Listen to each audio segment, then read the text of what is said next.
মেঘের উপর ভাসমান গ্রাম, স্বপ্ন নাকি বাস্তব?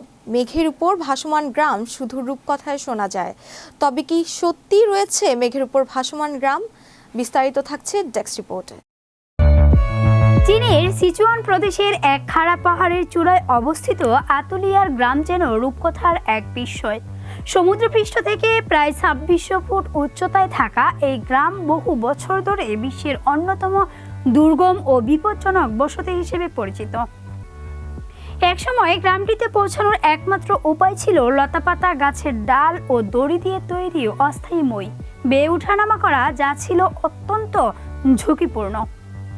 এমনকি ছোট শিশুরাও প্রতিদিন স্কুলে যেতে এই ভয়ঙ্কর পথ ব্যবহার করত। গ্রামটিতে প্রায় ৮০টি পরিবার বাস করত, যারা মূলত ভুট্টা ও আলু চাষ এবং পশুপালনের মাধ্যমে জীবিকা নির্বাহ করত। চারপাশের সবুজ পাহাড় ও নদীর মনোমুগ্ধকর দৃশ্য যেমন মুগ্ধ করত, তেমনই দৈনন্দিন জীবনের কঠিন বাস্তবতা ছিল ভয়াবহ। শহরে যাতায়াত বা শিক্ষা গ্রহণের জন্য প্রায় ২ ঘন্টা ধরে বিপজ্জনক পাহাড়ি পথ পাড়ি দিতে হতো।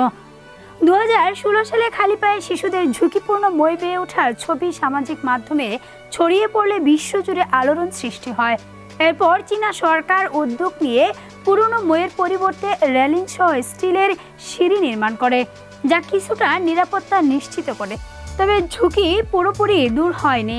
পরবর্তীতে ২০২০ সালে সরকার অধিকাংশ গ্রামবাসীকে কাছাকাছি শহরের আধুনিক আবাসনে স্থানান্তর করে, যেখানে বিদ্যুৎ, পানি, ইন্টারনেট ও উন্নত শিক্ষা ব্যবস্থা রয়েছে। এতে তাদের জীবন অনেক সহজ হয়। তবে আতুলিয়ার গ্রাম আজও বিলীন হয়নি।